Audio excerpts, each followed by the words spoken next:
সংবাদে আপনাকে স্বাগতম। শুরুতেই সংবাদ শিরোনাম, এরপর বিস্তারিত। ইসরায়েলকে রক্ষায় অস্ত্র সংকটে যুক্তরাষ্ট্র। মোদির ভিডিও অপসারণ ইস্যুতে জাকারবার্গকে 3 দিনের আলটিমেটাম। ইমরান খানের মুক্তি দাবিতে পাকিস্তানে বিক্ষোভ, ধরপাকড়।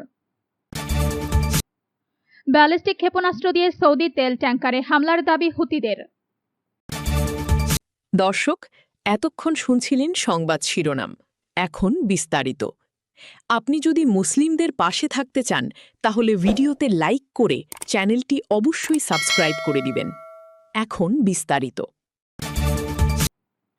ইসরায়েলকে রক্ষায় অস্ত্র সংকটে যুক্তরাষ্ট্র। হামলা থেকে রক্ষা করার মতো পর্যাপ্ত অস্ত্র যুক্তরাষ্ট্রের হাতে নেই, এমন সতর্কবার্তা দিয়েছেন খোদ মার্কিন সামরিক বাহিনীর এক শীর্ষ জেনারেল। বিষয়টি নিয়ে পেন্টাগনে পাঠানো একটি গোপন স্মারকলিপি ফাঁস হওয়ার পর তা প্রকাশ্যে এসেছে। মার্কিন ইউরোপীয় কমান্ডের প্রধান জেনারেল অ্যালেক্সাস গ্রিনকিউইচ সতর্ক করে বলেছেন, প্রেসিডেন্ট ডোনাল্ড ট্রাম্পের ইরানকে ঘিরে নৌ অবরোধের কারণে যুক্তরাষ্ট্রের সামরিক সম্পদ ছড়িয়ে পড়ছে। এতে ইসরায়েলকে প্রতিরক্ষায় প্রয়োজনীয় সহায়তা দেওয়ার সক্ষমতা কমে যেতে পারে। দ্য ওয়াশিংটন পোস্ট এর প্রতিবেদনে বলা হয়েছে, ইসরায়েলের প্রতিরক্ষায় দীর্ঘদিন ধরে পূর্ব ভূমধ্য সাগরে যুক্তরাষ্ট্রের 5টি নৌবিধ্বংসী জাহাজ মোতায়েন রয়েছে। এসব জাহাজে শক্তিশালী রাডার ও ক্ষেপণাস্ত্র প্রতিরোধ ব্যবস্থা রয়েছে।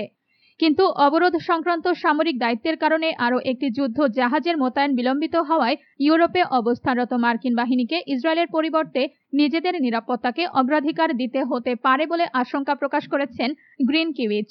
এদিকে ইরানকে অর্থনৈতিকভাবে চাপে রাখতে আরব সাগরে যুক্তরাষ্ট্রের 11টি যুদ্ধ জাহাজ ও 2টি বিমানবাহী রণতরী মোতায়েন রয়েছে। হরমুজ প্রণালী বন্ধ করে দেওয়ার জবাবে ট্রাম্প প্রশাসন এই অবরোধ আরোপ করে। বিশ্বের মোট তেল সরবরাহের প্রায় 1/5 একসময় এই প্রণালী দিয়ে পরিবাহিত হতো। তবে গত শনিবার 1 আগস্ট ট্রাম্প ইরানের বিরুদ্ধে নতুন করে বড় ধরনের হামলার হুমকি থেকে সরে এসে জানান, তেহরানের অনুরোধে হামলা স্থগিত করা হয়েছে এবং দ্রুত একটি চুক্তিতে পৌঁছানোর সম্ভাবনা রয়েছে। সম্ভাব্য চুক্তির অংশ হিসেবে হরমুজ প্রণালী তাৎক্ষণিকভাবে পুরোপুরি খুলে দেওয়া এবং ইরানের পারমাণবিক হুমকির অবসানের কথা উল্লেখ করেন তিনি। মোদির ভিডিও অপসারণ ইস্যুতে জাকারবার্গকে 3 দিনের আলটিমেটাম। ভারতের প্রধানমন্ত্রী নরেন্দ্র মোদির একটি ভিডিও সাময়িকভাবে ফেসবুক থেকে সরিয়ে নেওয়ার ঘটনায় মেটার প্রধান নির্বাহী কর্মকর্তা সিইও মার্ক জাকারবার্গকে 3 দিনের মধ্যে প্রকাশ্যে ক্ষমা চাওয়ার আলটিমেটাম দিয়েছে দেশটির সংসদের যোগাযোগ ও তথ্য প্রযুক্তি বিষয়ক স্থায়ী কমিটি। ভারতীয় গণমাধ্যমের খবরে বলা হয়েছে, বিজেপি সংসদ সদস্য নিশিকান্ত দুবের নেতৃত্বাধীন কমিটি এ ঘটনাকে গণতন্ত্রের ওপর আঘাত হিসেবে অভিহিত করেছে।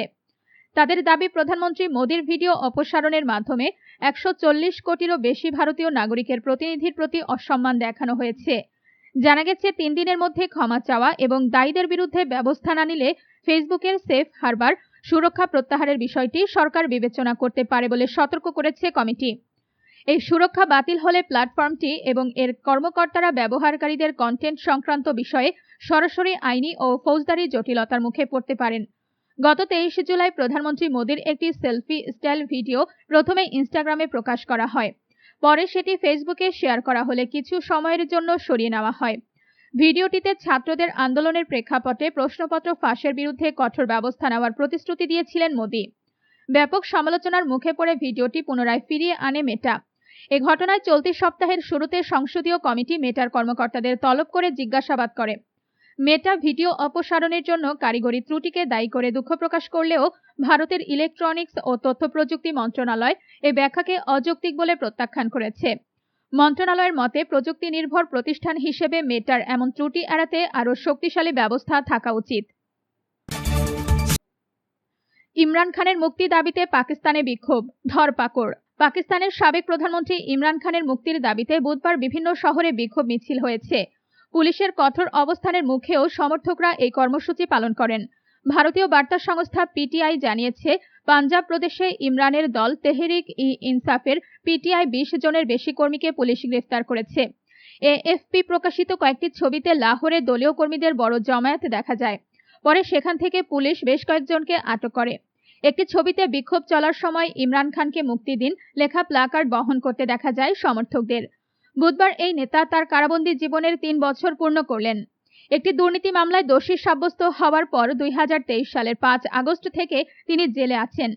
ক্রিকেটার থেকে রাজনীতিবিদ হওয়া 73 বছর বয়সী ইমরানের বিরুদ্ধে পাকিস্তানে বেশ কয়েকটি মামলা আছে। এর মধ্যে কয়েকটিতে সাজা স্থগিত বা বাতিল করা হয়েছে। তবে অন্যান্য মামলা বিচারাধীন থাকায় তিনি এখনও কারাগারে আছেন। এদিকে ইমরান খানের মুক্তির দাবিতে হওয়া বিক্ষোভ মিছিলের দিনে আন্তর্জাতিক গণমাধ্যমের তথ্য সংগ্রহের ওপর বিধিনিষেধ আরোপ করেছে পাকিস্তানি কর্তৃপক্ষ। বিবিসির প্রতিবেদনে বলা হয়েছে, নতুন নিয়ম অনুযায়ী ইসলামাবাদ, করাচি ও লাহোরে সংবাদ সংগ্রহ করতে হলে বিদেশি গণমাধ্যমের সাংবাদিকদের অনুমতি নিতে হবে। পাকিস্তানি নাগরিকরা বিদেশি গণমাধ্যমের হয়ে কাজ করলে তাদের ক্ষেত্রেও এই বিধিনিষেধ প্রযোজ্য। ব্যালিস্টিক ক্ষেপণাস্ত্র দিয়ে সৌদি তেল ট্যাঙ্কারে হামলার দাবি হুথিদের।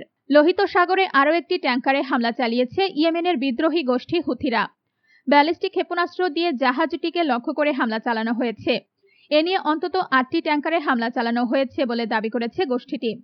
বুধবার 5 আগস্ট তুরস্কের সরকারি সংবাদ মাধ্যম আনাদোলু এজেন্সির এক প্রতিবেদনে এ তথ্য জানানো হয়েছে। হুথিরা জানিয়েছে, ইয়ানবু উপকূলের কাছে লোহিত সাগরের উত্তরাঞ্চলে সৌদি আরবের তেলবাহী ট্যাঙ্কার ওয়াফাতে একাধিক ব্যালিস্টিক ক্ষেপণাস্ত্র দিয়ে হামলা চালানো হয়েছে। গোষ্ঠীটির সামরিক মুখপাত্র ইয়াহিয়া সারি এক্সে দেওয়া এক বিবৃতিতে বলেন, ক্ষেপণাস্ত্রগুলো ট্যাঙ্কারটিতে নির্ভুলভাবে আঘাত হেনেছে। এই হামলা ছিল সৌদি আরবের বিরুদ্ধে গোষ্ঠীটির সামুদ্রিক অবরোধ এবং অবরোধের বদলে অবরোধ কৌশলের অংশ। সারি বলেন, এই হামলার মাধ্যমে 22 জুলাই অবরোধ শুরু হওয়ার পর থেকে অন্তত 8টি ট্যাঙ্কারকে লক্ষ্যবস্তু করা হয়েছে। এছাড়া 29টি সৌদি তেলবাহী ট্যাঙ্কারকে লোহিত সাগর ও আরব সাগর হয়ে চলাচল করতে বাধা দেওয়া হয়েছে অথবা সেগুলোকে ফিরে যেতে বাধ্য করা হয়েছে।